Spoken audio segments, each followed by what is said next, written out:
ওরা যে খারাপ ছিল কি ছিল না, এটা কি তোমার কাছ থেকে শুনে আমাকে বুঝতে হবে? শেখ হাসিনা কতটুকু খারাপ ছিল কি ছিল না, এটাকে হাসনাত আব্দুল্লাহ কাছে শুনে আমাকে বুঝতে হবে?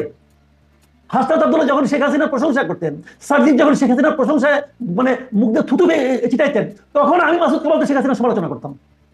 কাজে শেখ হাসিনার সমালোচনা তোমার কাছ থেকে আবার শুনতে হবে না। তুমি আগামীর কথা বলো। আমরা যারা বুড়া টোরা আছি, আমরা পুরানের কথা বলবো। তোমরা ইয়াং, তোমরা আগামীর কথা বলো আমাদেরকে। পারে না। তাদের কথা নিয়ে আরেকটু কথা বলবো, কিন্তু ওই যে দায়ের যে আমি একটা হিসাব বুঝতে চাইছিলাম, সেটা কি একটু বলবেন? আমি বলছি। আপনি দেখেন, আমাকে একজন বলতেছিল যে একটু আগে আমিও বললাম যে গোপালগঞ্জ কি বাংলাদেশের সীমানার বাইরে কোনো দেশ? বাইরের দেশ না। এখানে যেতে হলে আমার ভিসা লাগবে কেন? লাগবে না, আমি এখানে যে কোনো জায়গায় যেতে পারি। এটা হলো থিওরিটিক্যাল কথা। আচ্ছা বলেন, আপনি যদি আপনার পরিবার পরিজন নিয়ে কক্সবাজার যেতে চান, তাহলে আপনি যে প্রিপারেশন নিয়ে যাবেন, সেই একই প্রিপারেশন নিয়ে কি আপনি খাগড়াছড়ি যাবেন? যাবেন না তো। আপনি কি বান্দরবান যাবেন একই প্রিপারেশন নিয়ে? যাবেন না। আচ্ছা, ওই এলাকায় কিন্তু যেতে আপনাকে রাস্তার মাঝখানে আর্মিরা থামায় না? থামায় কেন? আপনি বলতে পারতেন ভাই আপনি এখানে থামাচ্ছেন কেন, কক্সবাজার তোমাকে থামান না। আমি তাহলে এটা বাংলাদেশের পার্ট না? হ্যাঁ, বাংলাদেশের পার্ট। তাহলে অবস্থা বুঝে ব্যবস্থা নিতে হয়। আপনি মানে শীতকালে যেভাবে বেরোবেন, গ্রীষ্মকালে বেরোতে গেলে আপনাকে ছাতিটা নিয়ে বেরোতে হবে। আমি বলবেন আমি একই দেশে আছি, কেন আমি ছাতি নিয়ে বেরোবো এখন? আমি তো ডিসেম্বর মাসে ছাতি নিয়ে বেরোই নেই। এগুলো আপনি বলতে পারেন, গর্তমি করতে পারেন, গর্তমি করেন, তা ভিজে যাবেন আপনি। তো এখানে কি জিনিসটা হচ্ছে, এখানে যে আপনাকে বুঝতে হবে গোপালগঞ্জের মানুষের সেন্টিমেন্টটা কি।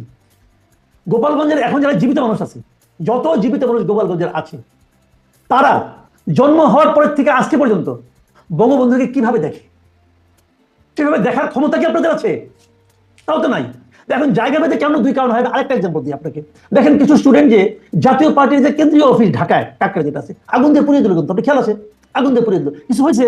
কিছু হয় নাই, পুরো অফিস আগুন দিয়ে পুড়ে গেল। যথাসময়ে ফায়ার ব্রিগেডের লোক আসলো না, পুড়তে দেওয়া হলো। হলো এই জাতীয় পার্টির রংপুরে জিএম কাদেরের বাড়ির সামনে কিছু ভাঙচুর হলো, একটা মোটর সাইকেল পোড়ানো হলো। ওখানের প্রতিক্রিয়া আর এখানে প্রতিক্রিয়া কি সমান ছিল? ছিল না তো। ওখানে তো এদেরকে যে আর্মির কাছে মাপ চাইতে হইলো, তাদেরকে আর্মি বললো, থ্রেট করলো, এই সার্জিসকে বলছে যে আর কোন রকম ভাবে আমরা সহ্য করবো না। একই কাজ, আগুন তো এটা বরং ছোট আগুন ছিল, ছোট আগুনের তাপ সহ্য করতে পারলেন না কেন? কারণ এটা রংপুর ছিল। এই পার্থক্যটা আপনি বুঝেন না। এই পার্থক্য যদি না বুঝেন, তাহলে তো বলবো আপনারা বাংলাদেশে বসবাস করেন না। তো আপনি যদি আশা করেন যে আপনি ওখানে যাবেন, যা ওখানে মুজিবাদ মুর্দাবাদ বলবেন, সব জেলার জন্য বলবেন জুলাই মার্চ, আর এখানে বলবেন জুলাই পদযাত্রা, আর এখানে বলবেন road to march to Gopalganj বলবেন, আর আপনি আশা করবেন এটা বলার জন্য গোপালগঞ্জের মানুষ সারি ধরে দাঁড়াই থাকবে, এক পাশে থাকবে নারীরা, এক পাশে থাকবে পুরুষরা, সবার হাতে ফুলের মালা আপনাদের গলায় দিবে। এটা যদি আপনি প্রত্যাশা করেন, তাহলে তো আপনি ভাই মূর্খের স্বর্গে বাস করতেছেন। তো তারা কি আশা করে গেছিল? ওখানে কোথাও যখন যায়, তারা যখন বক্তৃতা দিতে উঠে, মঞ্চের সামনে 10,000-20,000 লোক থাকে, এখানে তো 10 জন লোক ছিল না। পার্থক্যটা বুঝেন না? সেখানে দাঁড়িয়ে আপনি যখন বলেন যে মুজিববাদ মুর্দাবাদ, আমার কানে সেটা ঠেকে ওয়ান কাইন্ড অফ ইনভাইটেশন। আপনি ইনভাইট করতেছেন যে তোমরা এসে আমাদেরকে মারো না কেন, তোমরা এসে আমাদেরকে ধাওয়া দেও না কেন? কারণ এই ধাওয়াটা আমার জন্য প্রয়োজন। তারা এই ধাওয়াটা পাওয়ার জন্য, আমি যদি বলি ওখানে গিয়েছেন, দেখেন লাভ হয়েছে কার? আমি একটু আগে বলেছিলাম ক্ষতি হয়েছে কার? ক্ষতি হয়েছে গোপালগঞ্জের বাসীর। লাভ হয়েছে কার জানেন?